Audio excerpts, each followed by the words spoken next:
Let's go! The Mihawk defeater. The slayer of Mihawk. The Mihawk defeater? You never seen. You ain't never seen a nigga beat the main character. Not once. Twice. In the same arc. He leaving with Nico Robin. Nico Robin, like, why would you even give them a chance to survive with the key? He was like, what? The real key is right here. Why would I give them the key? Shake the legs out, gotta crack the knuckles, you know what I'm saying? This is the best character in One Piece, nigga. Character! Villain! Shichibukai, whatever, pirate, nah. You see the title of the video, and you heard what I said in that tier list stream clip. Your eyes and ears are working perfectly fine. I mean this. You what? Crocodile isn't the best warlord, or pirate, or antagonist, villain in my eyes. He is the best character in the entire narrative. I'll be making the case as to why I think and feel this, but first a few prefaces. A pushback I've often gotten is that he isn't in One Piece that long. To which I'd respond, so what? Is time, quantity, the determining factor of a great character? Or is it quality? I'd argue what we see, hear, and learn from a character, even briefly, is more important on average than time spent. Another common rebuttal I hear when I speak positively about Crocodile and say he's my favorite character is that he lost to pre-gear Luffy, so he's trash. There is this weird phenomenon in our community where a lot of a character's worth is solely tied to fighting, combat, feats, and or their win-loss ratio. Smoker. I don't think I need to explain how wrong that is, but with that being said, don't forget Crocodile is 2-1 versus Luffy. He's winning the series. But without further ado, let's speak on the greatness of the president of Baroque's work, Mr. Zero, Sir Crocodile, the Desert King. A little something like eeny, meeny, right from the beginning. Smoke a little pack, but the pack never timid. Church, but I'm seeing it. Curse when I'm winning. She need a new back. When it's back, I'ma bend it. Slap up some guinea, pass me the henny. Watch a nigga black slipper yak, I'ma quit it. Swerve in the Benzie, perfume is Fendi. Bob and move fast, real fast like I'm Ricky. That's 'cause I'm pretty, came from the dirt. Shovel up a nigga can't handle the work. Ooh, y'all, swing with it first. Young white girl like a ramble. If this video is out, that means that I've finally hit 4K on YouTube, and I just want to say that I'm very grateful. I'm thankful for everyone who shows love and support, who's always there in the comment section, who's always in the streams, everything of the sort. Thank you. Let's keep climbing. Let's keep going. And now let's talk about the GOAT, Crocodile. Crocodile's main involvement in the story of One Piece comes primarily from the pre-time skip. The Alabasta saga, most specifically the Alabasta arc, where he's the main antagonist and the first Shichibukai we saw in action. And Oda delivered in great fashion in my opinion because I believe that Crocodile is the best antagonist in my opinion. Let's hear Pat speak about it for a little bit. He holding Vivi. He holding Vivi at the top of the Alabasta Palace. He evil. He like, when will you understand? If you do this, the war will be stopped. If you do that, the world will be stopped. This rebellion is not going to be stopped. I'm like, what do you mean by that? The Straw Hats do their thing. They stop the bomb, and they over here getting ready to celebrate. This nigga put a timer on the bomb because he didn't trust the subordinates. One thing that I love to be able to do as an ancient One Piece fan is frame how things were back in the day. Because what I'm about to say may not come across as impressive right now, but it was for the time period.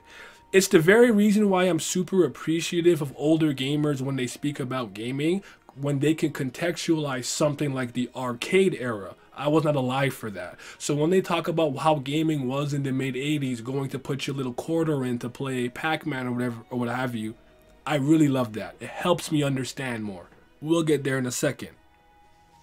Crocodile's slow burn reveal was really well done.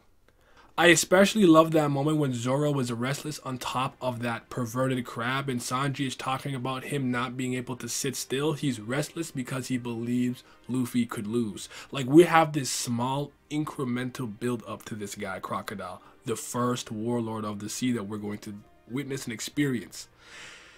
Even from a devil fruit standpoint, seeing him drain that liquid from the cup and seeing it go a little bit lower and that coming full circle when he uses Barahan on Galdino, but then you realize that no, that ability to dry people up, dehydrate if you will, is a subset extra ability granted to him from the Suna Suna no Mi because he's a sandman, living sand. Crocodile is being seen as a hero, fanning the flames of war in secret, causing a civil war. These are warlords, government-approved pirates. So as a first-time reader, you likely have mixed feelings on why this pirate is being celebrated. Not to get to what I was talking about earlier. He beats Luffy not once, but twice in a single arc. And allow me to explain why that's important. Most of us were unaccustomed to that in Battle Shonen. At the time, this was rare. Luffy, with the exception of Smoker to this point, was stronger than all of his main opponents in my honest opinion, from Alvida all the way to like Mr. 3 Galdino. But he always had a gimmick, a trap or ability to overcome. For example, Arlong's Fishman physiology, or the multitude of weapons that Don Krieg had. So when he learns Crocodile's weakness to liquid, and is now fighting him and still loses, a lot of us were honestly in disbelief. Legendary moment. Grand Line level? That might be real. And Luffy was looking underprepared for this tier.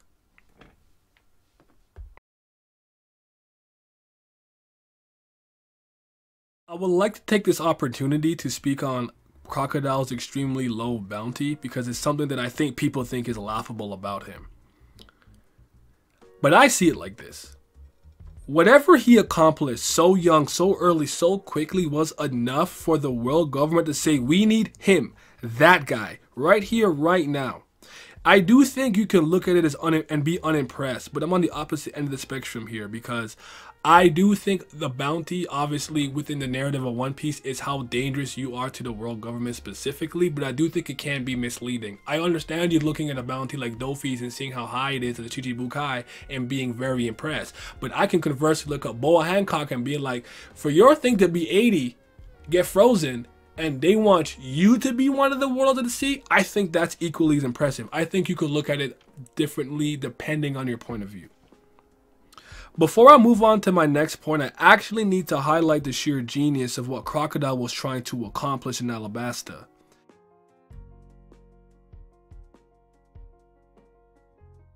Being a pirate, the Marines didn't know how to secret organization, creating a war, robbing a desert kingdom of its rain, and possibly getting his hands on information or, and maybe what he thought at the time, the literal ancient weapon, with Alabasta as his base of operations, possibly having the Pluton in a sandy land kingdom devoid of rain, bro, he would have been virtually unstoppable. Because to this day, there is not many combatants that I believe can fairly beat Crocodile in the literal desert. It's too much of a home field advantage. I often wonder what would have happened if he succeeded. Chilling right in that cell. What did I see? I see Crocodile in the jail uniform. The second part of pre-time skip where Crocodile is prevalent is during the Summit Wars saga, specifically the Impel Down and Marineford arcs. While I am a huge fan of Crocodile and he was already my favorite character, I thought he was super cool, I did not think we'd see him again. And this is where I think his character gets far more intriguing. And we see him in a different thematic role here, in a different light. From the confined, controlled Alabasta, where he's the main antagonist and planned everything, and basically the strongest person there. People were trying to fight up a weight class and compete on his level. But he's been knocked down a peg here. We're seeing him with combatants as strong as he is, if not stronger. An amazing change of pace since the last time we saw him. It had actually been a while. Ivankov even has a secret to keep this man in check. From leader, boss, Sandlogia to this? Fascinating to say the least. Now, if you don't mind, I want to hear some words from the smartest man I have ever met. Please like the video, subscribe, and hit the bell down so the Ghost of the 13-month series does not get you and you can stay notified. Check my description for various links like the links to my Discord, and follow me at Young Paperwork on Twitter, comment and share, and definitely follow me on Twitch. And now, back to the video. Crocodile is obviously my favorite character in this manga, and as a result of this, I'm sure a lot of y'all are thinking this means I'm biased. I have an agenda. Propaganda to push. And that's a fair point. Fair enough. I am of the belief that just because an individual believes their opinion to be impartial, that isn't indicative of them inherently having a good or bad argument. Being truly objective in art and literature is actually quite difficult. For example, here are two objective statements about One Piece. The main character in One Piece is Monkey D. Luffy. Somebody who's cheeky might be like, oh, mais en français c'est comme ça. Whatever, I'm not here for that. Luffy's epithet is Straw Hat Luffy. You see how I'm saying things that you can't really refute? Because that is what it is. All I'm saying is that I think it's totally fine for your favorite player to be Ronaldo, but you also think he's the GOAT. Your thoughts and emotions and subjectivity do not inherently make your case you are trying to make null and void. This is about to get a little personal. Crocodile is a loser, a failure, a self-admitted silver medalist. And I respect this greatly because of the self-awareness, accountability, and authenticity. He was a hotshot rookie who became known as a warlord but faced an embarrassing, humiliating, humbling defeat at the hands of Whitebeard, the insurmountable wall of the Yonko. And Crocodile runs away from the New World to scheme in paradise to come up with a way to become Pirate King. Oh yeah, you ain't know? There's a cover story of Miss Golden Week that highlights a lot of their dreams. Mr. 1 wanted to be a hero. Crocodile's dream was to become Pirate King. What does this information mean? It means he has the same dream as our main character, but not the same will and determination as Luffy to simply reach Pirate King, become Pirate King, or die in the process. What I love about moments like this is that it recontextualizes older moments. It changes the context within them. So let's look at an earlier moment in Alabasta, when the Crocodile essentially calls Luffy a loudmouth rookie that hadn't seen everything the world had to offer and the monsters that it was hiding. Was Crocodile really talking to Luffy? Or was he speaking to his past self? The overconfident rookie who became a warlord that learned the power of an emperor. Crocodile is not lacking in self-confidence. He simply isn't delusional. I would argue, like myself, he knows what he's great at and where he isn't. Now, he's not going to let you know that, but you see what I'm saying? That Crocodile is most certainly above average. He's simply not exceptional. My life really came to a change after college. I'm an athlete, soccer player. From elementary school, I always was somewhat successful and valued because of my physical gifts and skills. But then school was over, and I was in the real world. No one cares if you can score hat tricks, if you run 100 meters in under 11 seconds, or can dunk. Credit, status, money. These are the things that matter now in the real world. And real life handed me a crushing defeat as well. So I ran into the things that I understood. Women, drinking, my hobbies, because I lacked the willpower and determination at the time to meet life head on. Trying to find these get rich quick schemes or what have you. None of it was working. Here in Crocodile, a man so well known, regarded, respected, and powerful admit that he essentially was a loser truly resonated with me. Huh? What's that? You take issue with me calling Croco Boy strong? That's rather interesting, considering despite losing to pre-gear Luffy, he held his own and then some at the Paramount War. He went straight for Edward Newgate's neck, fought and clashed with Dofi, Jozu, Mihawk, stopped Akainu like, stop playing. Supreme grade hook. All jokes aside, I'm not thrusting Crocodile into the upper echelon of the strongest characters in One Piece, but Oda showed that him losing to Luffy does not affect what he is capable of doing as an overall fighter in the One Piece verse. So put some respect on his name. Crocodile has major trust issues, something that I can also relate to. I haven't trusted anyone from the start. His agents didn't know his identity, although that was also partially because of the Marines and world government, and as soon as Robin lied and outlived her usefulness, he tried to kill her. I'm going to crystallize a point I'd bet my good ball sack on most One Piece readers never noticed. Crocodile is a very capable man on his own. He is one of the smartest characters we've seen. He's composed, cool, observant, and boasts some of the best devil fruit mastery we've seen despite him not being awakened. He does a lot alone. Just like Mihawk. Relax. Mihawk's biggest weakness is that he's a lone force. If he had a crew, maybe an island, a base of operations, he'd maybe be a Yonko. Crocodile holds back how overall effective he can be because he doesn't trust anyone, not even his subordinates. Even Kid, a pirate through and through, cares about his niggas, like Killer. Luffy cares about his crew, they're his friends, his nakama. Whitebeard treats his crew like family. This is a part of their strength and strength of character. The willingness to trust and accept help. Something that I'm working on. And I think Crocodile is too. He didn't seem to care about anyone in Baroque's work except Das Bones. And Mr. One accepted the invitation saying, if it's you, alright bet, I'll escape. I was getting bored anyways. Crocodile seems to at least have a good working relationship with him, and I hope they become a formidable duo. I even think he somewhat defended his right-hand man against Mihawk in Marineford. Now, I'd argue his way of doing things, being overly pragmatic to the point of treason, is why he's lost a lot in the world. But I also love it because it's like real villainy, real piracy, real cold, calm, collected analysis.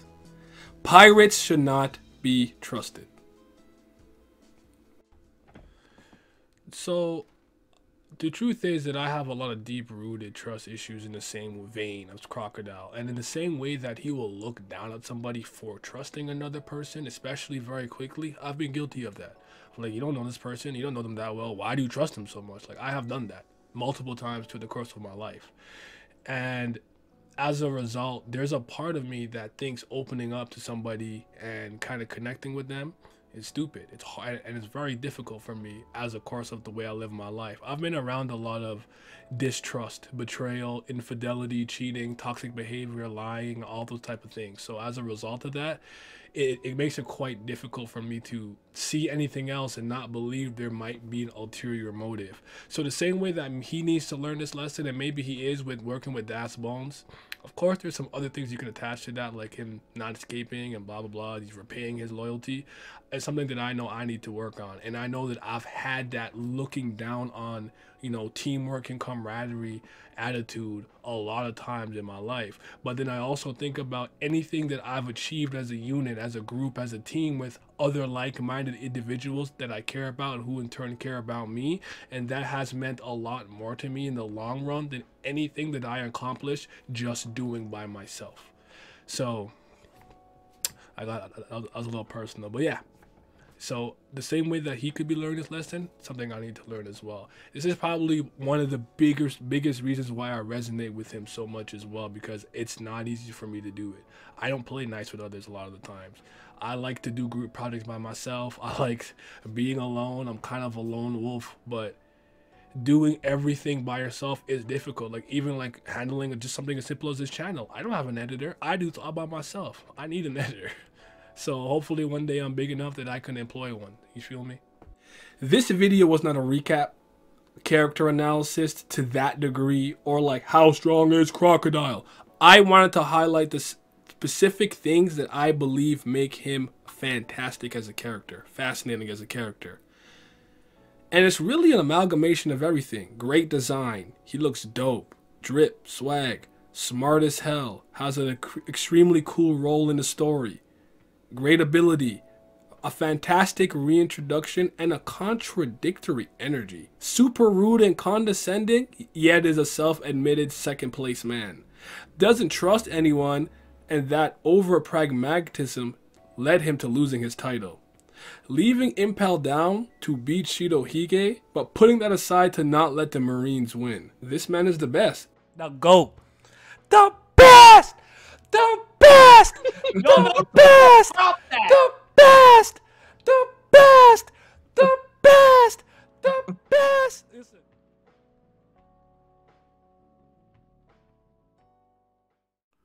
If you got this far, thank you. I worked really hard on this, so I appreciate you listening all the way through. This is the afterthoughts. This is just the part where I kind of ramble, and whenever I didn't really know where to put or anything I forgot to say, this is kind of where I mention it. So yeah, just a couple of things that I wanted to say, because I didn't touch on the like, oh, is Crocodile a girl thing, and the whole theory about what Ivankov is holding his head, or is holding over his head. My apologies. I'm not entirely sure. I really never thought it was the woman thing. It wouldn't bother me, and I really don't care. That's actually kind of raw.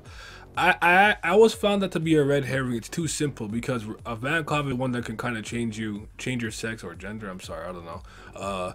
And with the hormones. But I always thought it was because, honestly, Crocodile for some reason came across me like he has Revolutionary Army ties. It's just headcanon. Don't take this seriously. But I've always thought that he may have been cool with the Revolutionary Army, or maybe been a part of it. And I think that Ivankov was placed in Impel Down for a specific reason, and made 5.5 for a specific reason. And it's like, in my head, Crocodile's claim to fame is probably fraudulent, because the Revolutionary Army essentially handed Ivankov over to him to like bring into the Marines, and this is why he became a warlord. Could be wrong though. That was just kind of like in my head. I think it's very important. I think it's very noteworthy that he was in level 6. I don't know if he did anything so egregious that he needed to be wiped away from history, but all the real hitters are in level 6. So that's why they threw him in jail. You know, he only smokes on the finest, most premium cigars. Was it Monte Carlo and Romeo y Julieta type beat? You feel what I'm saying? And the Pirate King Dream thing to me is actually like quite important to his character, because it just makes sense so much of like his first confrontation with Luffy. He seems to have gotten over it to some degree in Impel Down, though. I would love to see what him and Dasbones are up to in the New World. There's the whole Doffy Crocodile thing. Dolph from Lincoln is just better Crocodile. Oh, Alabasta is just boneless Dressrosa. I literally have a video on that, so I'm gonna have it here. I'm not gonna speak on it because I already debunked how stupid that is. And if you are in that camp, I kind of think you're a moron. I'm not gonna lie to you. At least on that, like on that subject, not overall a moron, but. And this is non-canon, but I always love mentioning this because it's just like, that's how you know he just raw. What Douglas Bullet say when he seen that ninja crocodile? Homoshiroi. Like, he got so much respect throughout the world. So this man's my GOAT. He's my favorite. It never changed. Since he was introduced in Alabasta way back about 16 years ago when I started reading the series. 17? I'm teetering. He was always my favorite. Never switched up. You're